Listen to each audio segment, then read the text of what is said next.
Hi, my name is Dr. Kean Poon. I'm the principal inventor of the project Computerized Working Memory Training for Students with ADHD and RD. There are two objectives of my working training memory apps. The first one is to develop a new working memory training program. The second objective is to enhance the working memory and literacy skills for students with ADHD and or RD. First of all, what is working memory? Working memory is the mental workstation to temporarily hold and manipulate information for cognitive tasks performed in daily life. There are two components. The first component is the phonological working memory, which holds auditory and verbal information. The second key component is the visual-spatial working memory. It holds non-verbal information and pictorial information.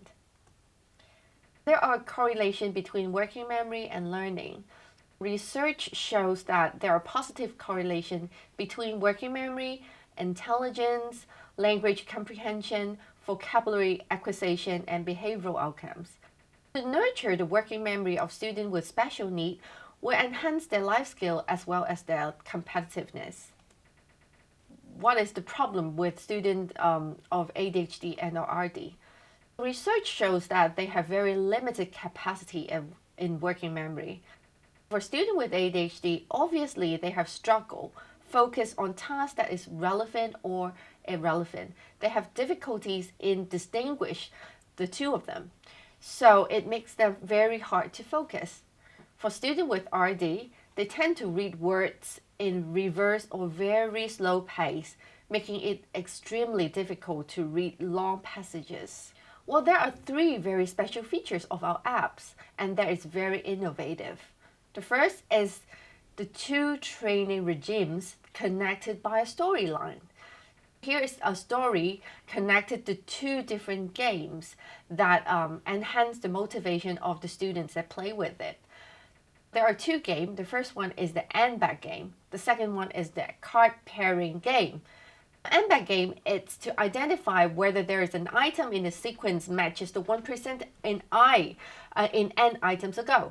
But for the card pairing games, that would have to match cards based on similar phonemes or visual structure. For the second special feature is the dynamic difficulty adjustment. So there is a percentage correct for the students to go into the next level. For instance, if they could reach more than 80% correct rate, they will have one level up. But if they are in the 50 to 80% rate, the difficulty level will be unchanged. But if they are lower than 50% rate, there will be one level down. So the level will match their capacity and the ability to play the two games. For the last and the special features, which is I believe is the one of the kind, is the linguistic stimulus. The linguistic component in the whole game, instead of using regular stimulus, we use digits and then high frequency words, synonyms, rhymes, and morphemes. So that is very special. For instance, in a digit we use 1 to 9. In high frequency words like jump, back, the. And for synonyms, we use words in very similar meanings. For example, look, see, will. And for rhymes, we use all, ball, mall. For morphemes, we use help, helpful, unhelpful.